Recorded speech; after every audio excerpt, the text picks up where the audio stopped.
never slow up. No, I don't take shit. I got no love for the fakeness. If you wanna play tough and wanna hate this, Halo guys, ketemu lagi kita ya guys ya. Oke, kali ini saya akan bahas lanjutan kisah Battle Drop Event part 1-3. Oke, tak perlu lama-lama lagi, langsung kita guys. Oke, lanjut, selamat mendengarkan.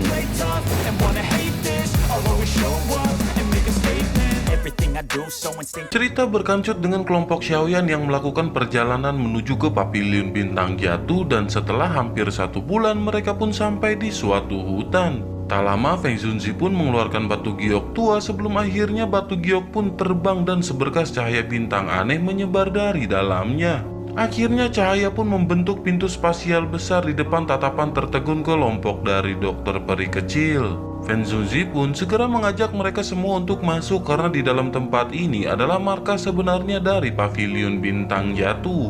Dokter peri kecil dan yang lainnya di belakang ragu-ragu sejenak sebelum akhirnya mengikuti Feng Zunzi. Dalam perjalanannya, Feng Zunzi menceritakan bahwa ini sebenarnya adalah ranah yang diciptakan dari kekuatan bintang meteorit. Tentu saja hal itu tidak bisa dibandingkan dengan alam besar yang diciptakan oleh para elit Dosheng. Namun meskipun begitu, karena tempat ini terbentuk secara alami, kemampuannya untuk bersembunyi sangatlah hebat. Bahkan seorang elit Dozun akan kesulitan merasakan kedalaman tempat ini jika mereka terbang melewatinya. Tak lama, lebih dari belasan bangau putih besar tiba-tiba terbang dari puncak gunung yang jauh. Ada beberapa sosok manusia yang berdiri di atas bangau tersebut. Sosok hijau yang memimpin mereka segera bergegas. Setelah itu sosok tersebut pun muncul di semua orang yang ada di sana. Muking Luan menghela nafas lega saat melihat orang yang datang adalah Feng Zunzi. Ia melambaikan tangannya dan meminta bangau putih yang berlama-lama di udara untuk mundur. Menanggapi hal itu, Feng Zunzi pun tersenyum, kemudian ia menuju ke arah Yao Lao di sampingnya. Ia segera berkata agar Muking Luan segera datang dan menyambut kepala Pavilion Bintang Jatuh mereka. Muking Luan pun terkejut ketika mendengar perkataan tersebut. Ia melirik Yao Lao dan tiba-tiba menemukan bahwa yang terakhir tampak persis sama dengan gambar pendiri sekte tersebut. Dengan segera ia pun mengerti bahwa Feng Zunzi tidak bercanda dan buru-buru memberi hormat. Menanggapi hal itu, Yao Lao pun tanpa daya menggelengkan kelapanya dan menoleh ke arah Feng Zunzi. Tak lama Feng Zunzi pun menoleh ke arah Muking Luan dan berkata, dengan adanya Yao Zunzi di sini, maka di masa depan mereka semua akan diberkati. Hati Muking Luan cukup terguncang ketika ia mendengar perkataan tersebut. Nama Yao Lao pada saat itu pada dasarnya dikenal oleh semua orang di dataran tengah. Ia kadang-kadang mendengar Feng Zunzi menyebutkan tentang nama tersebut. Namun ia tidak menyangka bahwa ia benar-benar dapat bertemu dengannya secara langsung hari ini. Menanggapi hal itu, Yao Lao pun segera melambaikan tangannya dan berkata untuk melupakan sejenak permasalahan tersebut. Jangan dengarkan omong kosong orang tua ini, dan lebih baik untuk saat ini mari mereka menyelesaikan permasalahan Xiaoyan terlebih dahulu. Mata Muking Luan pun bergerak ketika ia mendengar ini dan melihat Xiaoyan di belakang Xiongzan. Ia tanpa sadar terkejut ketika melihat Xiaoyan berlumuran darah segar dengan hanya nafas yang tersisa. Meskipun ia tidak bisa dikatakan memiliki pemahaman yang sangat baik tentang Xiaoyan, namun ia juga mengerti bahwa orang ini bukan orang biasa. Siapakah orang yang bisa mengubah orang begitu cerdik ini menjadi seperti itu? Feng Zunzi pun menghela nafas sebelum akhirnya mengajak semuanya untuk pergi. Ia segera menjelaskan bahwa anak kecil ini terlibat dengan bentrokan bersama dengan bintang 5 Dozun. Meskipun ia mematahkan salah satu lengan pihak lain, namun ia juga dipukuli sampai ia terluka parah. Kepala Muking Luan di sampingnya mulai berdengung ketika desahan Feng Zunzi terjatuh. Ia menatap Xiaoyan dengan cara tertegun karena orang ini benar-benar berani bertukar pukulan dengan seorang elit Dozun. Singkat cerita, setelah menyelesaikan kelompok dokter peri kecil yang lelah, Yao Lao dan Feng Zunzi pun segera membawa Xiaoyan dan langsung bergegas ke gunung belakang. Sesaat kemudian, sebuah menara batu hitam gelap muncul di depan mata mereka. Feng Zunzi membawa Xiaoyan dan melompat ke atas menara batu. Tingkat atas ini lebarnya sekitar 30 hingga 40 meter dan ada panggung hitam di dalamnya. Bagian atas panggung batu hanya selebar 5 meter dan jika seseorang melihat keluar angkasa, ia akan secara kebetulan dapat melihat langit yang cerah. Meteorit ini tidak hanya mengumpulkan kekuatan bintang, tetapi juga mampu menyerap kekuatan bintang dari luar angkasa. Panggung batu ini adalah tempat berkumpulnya dua kekuatan yang diserap ini. Feng Zunzi pun dengan hati-hati menempatkan Xiaoyan di atas panggung batu. Pada saat ini kedua matanya tertutup rapat dan hampir tidak ada nafas yang tersisa. Bahkan suara nafasnya sangat lemah dan seluruh organnya tidak berbeda dari orang yang sedang sekarat. Saat tubuh Xiaoyan baru saja berbaring di atas panggung batu, tiba-tiba gelombang kekuatan bintang yang padat merembes keluar dari platform batu. Setelah itu, ia pun terus berkumpul di tubuhnya dan api ungu coklat melengkung dan naik pada saat ini. Api pun berubah menjadi penghalang api melingkar yang menutupi seluruh tubuh Xiaoyan. Feng Zunzi dan Yao Lao pun bersukacita ketika mereka melihat pemandangan ini. Pada saat ini, 3000 Burning Flame semakin padat dan cedera Xiaoyan dengan demikian akan pulih semakin cepat. Tak lama, Feng Zunzi pun segera mengajak Yao Lao untuk pergi dan biarkan Xiaoyan tinggal di sini sendirian dengan tenang dan memulihkan diri. Masa pemulihan ini kemungkinan akan lama dan mereka hanya bisa menunggu. Yao Lao pun tersenyum dan mengangguk dan ia tidak peduli berapa lama atau pendeknya waktu yang dibutuhkan. Selama Xiaoyan mampu memulihkan luka di dalam tubuhnya, lama waktu yang dibutuhkan tidak menjadi permasalahan. Yao Lao pun tersenyum saat ia melihat rasa sakit di wajah Xiaoyan sedikit berkurang saat nyala api telah naik. Ia pun bergumam kepada Xiaoyan bahwa guru masih menunggunya untuk membantunya memperbaiki tubuh. Setelah itu, mereka pun segera pergi dan tempat ini benar-benar menjadi sunyi setelah kedua orang tersebut mundur. Hanya api ungu coklat yang menyala dengan ganas tanpa kenal lelah. Xiaoyan yang berada di dalam nyala api seperti mandi Phoenix dalam nyala api menunggu saat ia akan dilahirkan kembali. Di sisi lain, kedatangan kelompok Yao Lao tidak diragukan lagi menyebabkan pavilion bintang jatuh menjadi luar biasa semarak. Para murid yang ada di dalam pavilion bintang jatuh, bahkan beberapa sesepuh sangat ingin tahu tentang kepala pavilion ini yang hanya ada dalam legenda. Hari ini juga akhirnya tiba seperti yang Feng Zunzi perkirakan. Oleh karena itu, setelah menyelesaikan permasalahan Xiaoyan, ia telah mengumpulkan semua murid pavilion bintang jatuh pada hari berikutnya dan mengumumkan masalah pengembalian posisi kepala pavilion. Hal semacam ini tidak diragukan lagi sangat mengejutkan bagi pavilion bintang jatuh. Di masa lalu, pavilion bintang jatuh telah memperlakukan Feng Zunzi sebagai pemimpinnya. Saat ini pemimpin sejati mereka akan berubah dan murid-murid secara alami tidak terlalu terbiasa dengan hal itu. Untungnya, cara yang tidak biasa ini tidak berlangsung lama sebelum dirusak oleh kegembiraan lain. Bahkan para generasi muda yang masih muda ini pun tidak merasa asing dengan nama Yao Zunzi. Beberapa tetua yang lebih tua bahkan dipenuhi dengan kegembiraan liar di dalam hati mereka. Mereka sangat berpengalaman dan jelas menyadari posisi dan reputasi seperti apa yang dimiliki oleh Yao Lao sejak saat itu di dataran tengah. Jika seseorang benar-benar membahas tentang reputasi dan statusnya, kemungkinan bahkan 3 kepala besar Pil Tower akan sedikit lebih rendah. Dengan orang seperti itu menjadi kepala pavilion, bukankah pavilion bintang jatuh akan menjadi semakin kuat?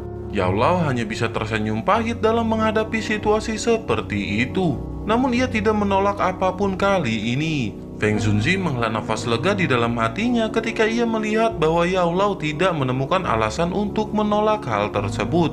Ia selalu berpikir bahwa pavilion bintang jatuh adalah milik Yao Lao di dalam hatinya. Selama bertahun-tahun ini, ia hanya membantu Yao Lao untuk mengelolanya. Sekarang setelah Yao Lao kembali, ia secara alami harus mengembalikannya. Singkat cerita, waktu pun berlangsung dengan tenang hingga tak terasa 3 bulan telah berlalu. Xiaoyan yang berada di dalam menara batu masih tidak menunjukkan jejak kebangkitan. Namun wajah Xiaoyan yang awalnya pucat pada saat ini berangsur-angsur menjadi merah mulus. Nafasnya juga menjadi normal dan ia tidak lagi seperti orang yang akan mati seperti di masa lalu. Semua ini menunjukkan bahwa luka di dalam tubuh Xiaoyan saat ini berangsur-angsur mulai pulih. Oleh karena itu, kebangkitannya hanyalah permasalahan waktu. Selain itu, selama 1 bulan ini, kelompok dokter peri kecil juga diberikan posisi tetua di dalam pavilion bintang jatuh.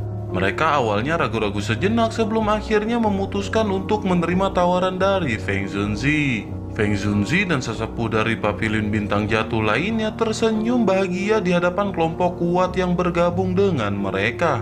3 ahli di kelas Dozun bergabung bersama mereka. Berat ini cukup besar dan hanya ini saja kemungkinan akan menyebabkan Paviliun Bintang Jatuh melompat dan benar-benar menjadi yang teratas dari 4 paviliun. Namun mereka semua lupa bahwa jika Ya Allah benar-benar memulihkan kekuatan puncaknya di masa depan, hanya kemampuannya untuk mengumpulkan orang saja kemungkinan akan menyebabkan Paviliun Bintang Jatuh menjadi faksi yang cukup kuat di seluruh dataran tengah. Singkat cerita, waktu setengah tahun pun berlalu tanpa ada yang menyadarinya. Namun Xiaoyan masih belum bangun. Meskipun semua orang bisa merasakan bahwa kondisi di dalam tubuhnya menjadi semakin baik, namun ia tetap tidak menunjukkan tanda-tanda kebangkitan.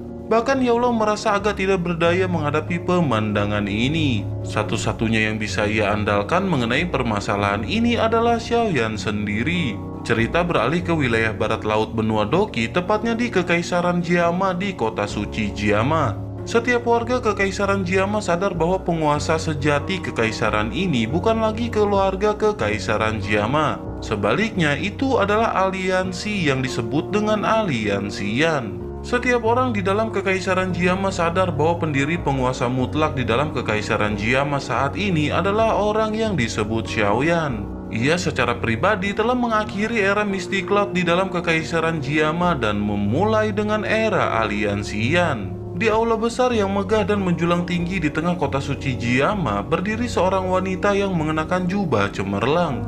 Ia berdiri dengan tangan di belakang dan sosok wanita ini sangat mempesona. Bahkan dengan jubah yang agak longgar masih sulit untuk menyembunyikan lekuk seperti iblisnya yang membuat seseorang tertarik. Wanita tersebut pun segera bergumam sepertinya sudah 5 hingga 6 tahun.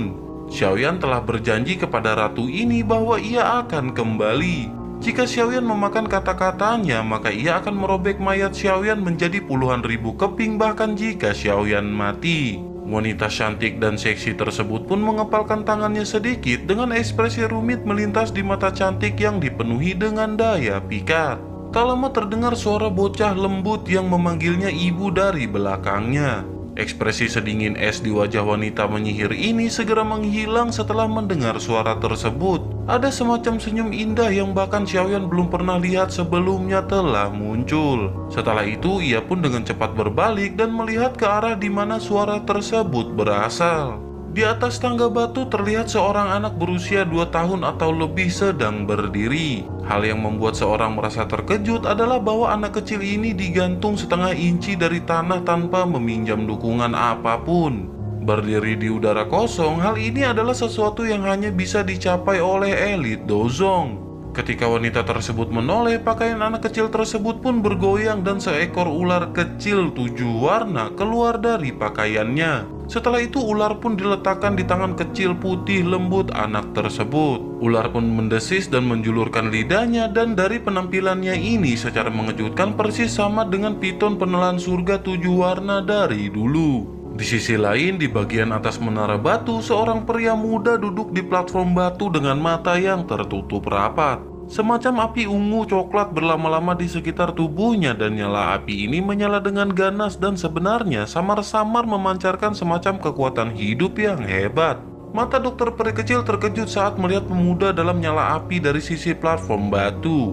Setelah itu, ia pun menghela nafas sebelum akhirnya bergumam bahwa sudah 1 tahun apakah Xiaoyan tidak akan bangun. 1 tahun penuh telah berlalu sejak Xiaoyan dipindahkan ke tempat ini pada saat itu. Paviliun Bintang Jatuh tiba-tiba menguat dengan cepat selama 1 tahun belakangan. Namun Xiaoyan yang paling dikhawatirkan oleh dokter peri kecil tidak bangun dari kondisi pemulihannya yang tidak sadar. Awalnya Yaolau dan yang lainnya hanya mengira bahwa itu karena luka Xiaoyan yang terlalu serius. Namun pemikiran semacam ini akhirnya ditinggalkan setelah Xiaoyan tetap tidak sadarkan diri selama lebih dari setengah tahun. Hal ini karena mereka bisa merasakan bahwa luka di dalam tubuh Xiaoyan saat ini telah benar-benar pulih. Situasi di dalam tubuhnya bahkan lebih baik dari puncak sebelumnya. Bahkan Yaolau tidak dapat memahami mengapa Xiaoyan terus tidak sadarkan diri meskipun ia telah sembuh total. Sementara itu, tak jauh dari belakang gunung batu terlihat murid-murid yang sedang berlatih di bawah pengawasan dari Mu Qingluan. Ia segera berkata bahwa baru-baru ini cukup banyak sesepuh pergi karena beberapa hal. Mereka semua tidak boleh mengambil kesempatan ini untuk bermalas-malasan. Jika mereka gagal lulus ujian akhir tahun, maka mereka akan menderita karenanya.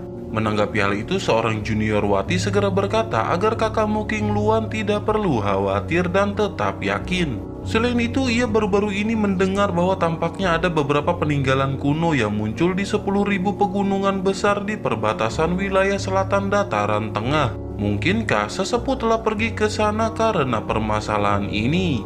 Mu King Luan sedikit mengangguk sebelum akhirnya berkata bahwa itu sedikit terkait. Peninggalan kuno ini bukanlah hal yang biasa. Faksi-faksi dengan beberapa kemampuan di wilayah dataran tengah berniat untuk melanggar batasannya.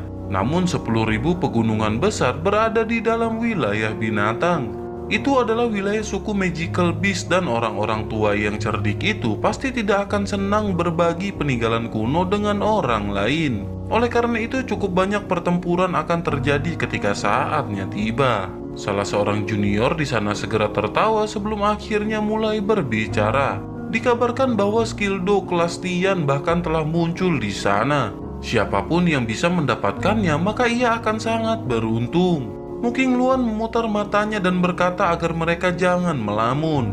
Harta seperti itu akan menjadi rebutan di tangan siapapun. Jika seseorang tidak memiliki beberapa kemampuan, maka ia tidak hanya tidak dapat menyimpan harta karun tersebut, tetapi juga akan menarik masalah. Semua orang pun tertawa setelah mendengar perkataan dari Mu King Luan dan mereka pun lanjut berlatih.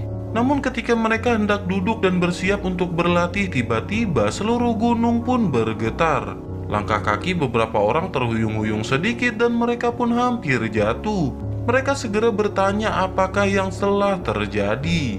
Dalam sekejap mata, kekacauan besar dan percakapan pribadi pun terus menyebar. Mu King Luan juga terkejut sesaat karena perubahan tak terduga ini. Tak lama setelah itu, ledakan pun segera terjadi di atas puncak gunung. Kali ini banyak tatapan tiba-tiba beralih ke menara batu yang berada di gunung di belakang. Setelah itu banyak sosok bergegas keluar dari berbagai tempat hingga akhirnya mereka melayang di udara.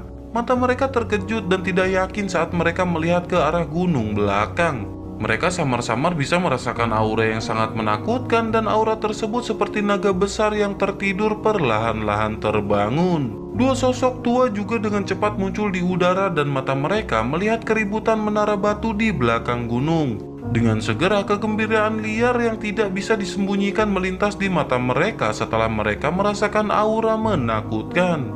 Salah seorang dari mereka pun berkata bahwa aura ini milik Xiaoyan. Apakah orang tersebut akhirnya telah terbangun? Di sisi lain, mata dokter peri kecil dipenuhi dengan kegembiraan dan kejutan saat ia melihat platform batu di depannya dari dalam menara batu. Pada saat ini, kekuatan bintang yang besar dan perkasa terus merembes keluar dari tubuh Xiaoyan. Tak berselang lama, api ungu coklat yang menutupi tubuh Xiaoyan tiba-tiba membengkak pada saat ini. Api tersebut pun menyebar ke seluruh menara batu dan melihat adegan ini, dokter peri kecil ragu-ragu sejenak sebelum akhirnya ia bergerak dan bergegas keluar dari menara batu. Kekuatan 3000 Burning Flame benar-benar sangat kuat, bahkan ia tidak bisa bertahan terlalu lama. Api ungu coklat yang menembus menara batu pun tiba-tiba meletus seperti gunung berapi. Api pun meledak dari atas menara sebelum akhirnya berkumpul membentuk naga ungu coklat berukuran 1000 meter. Tak lama naga raksasa terbentuk, tiba-tiba ia pun meraung ke arah langit. Suara raungan naga menyebar dengan cara yang luas dan perkasa. Dengan segera semua orang pun melihat bahwa langit menjadi terdistorsi dan ada pilar cahaya bintang yang berukuran hampir 1000 meter berkumpul dari langit malam di dunia luar. Setelah itu cahaya pun menembus penghalang spasial dan mendarat dengan keras di tubuh naga besar yang berkelok-kelok. Cahaya tersebut pun menyebabkan tubuh besar yang terakhir tiba-tiba memancarkan gelombang cahaya intens yang sangat terang. Segera setelah itu aura yang luas dan kuat menyebar seperti banjir dan tembakan cahaya ke segala arah menyebabkan mata cukup banyak orang terpejam. Sesaat kemudian mereka pun akhirnya membuka mata mereka. Setelah itu mereka melihat sosok kurus perlahan muncul di kepala naga besar yang berkelok-kelok. Aura yang luas dan perkasa merembes keluar dari dalam tubuh orang ini. Ekspresi Mu Qingluan langsung menjadi tercengang saat ia merasakan aura yang luas dan perkasa ini dan merasakan bahwa aura ini adalah aura seorang Dozun. Di sisi lain, Feng Zunzi dan Yao Lao berdiri di udara kosong di langit. Mata mereka panas membara saat mereka melihat sosok manusia yang berada di kepala naga raksasa. Feng Zunzi tanpa sadar berteriak dengan gembira bahwa itu memang Xiaoyan. Yao Lao pun tersenyum dan mengangguk dengan kegembiraan yang melintas di matanya. Selama 1 tahun, anak kecil ini akhirnya telah terbangun. Selain itu, tampaknya kebangkitannya kali ini telah memberinya manfaat yang cukup besar. Menanggapi hal itu, Feng Zunzi pun segera tertawa dan berkata bahwa anak kecil ini memang cukup diberkati. Xiaoyan tidak hanya benar-benar mengaktifkan kekuatan obat dari pil naga misterius Yin yang, tetapi ia bahkan telah mengambil kesempatan untuk menerobos ke tingkat Dozun. Jika ia menebak dengan benar, Xiaoyan seharusnya mengumpulkan energi selama tahun ini dan bersiap untuk melakukan terobosan dalam 1 kali upaya. Yao Lao pun mengangguk sebelum akhirnya berkata bahwa jumlah energi yang dibutuhkan untuk melakukan terobosan ke tingkat Dozun benar-benar terlalu besar. Jika bukan karena ia mendapatkan bantuan meteorit luar angkasa, kemungkinan terobosan orang ini akan tertunda setidaknya 2 tahun. Sementara itu di sisi lain, naga besar yang berkelok-kelok di langit pun secara bertahap menghilang di atas langit. Dengan tersebarnya naga besar tersebut, kekuatan naga yang menembus tempat itu juga melemah dengan cepat. Bersamaan dengan lenyapnya sang naga, sosok di langit juga berangsur-angsur menjadi jelas. Pada akhirnya, sosok tersebut pun benar-benar muncul di depan pandangan semua orang. Sosok manusia muda di langit meregangkan pinggangnya yang malas dengan kulit di tubuhnya segera bergoyang pada saat ini. Tulang-tulang di tubuhnya juga mengeluarkan banyak suara retakan dan gesekan tulang. Setelah itu, Xiaoyan mengepalkan lengannya dan bergumam apakah ini kekuatan dari seorang elit di tingkat Dozun. Xiaoyan merasakan lautan luas seperti Doqi di dalam tubuhnya dan tanpa sadar menjadi linglung. Kekuatan semacam ini memiliki daya pikat yang dapat menyebabkan seseorang menjadi gila. Tak terhitung banyaknya orang yang telah menghabiskan seluruh hidup mereka untuk mencoba mendapatkan kekuatan seperti itu. Xiaoyan pun segera mengulurkan tangannya sebelum akhirnya tiba-tiba mengepalkan tinjunya.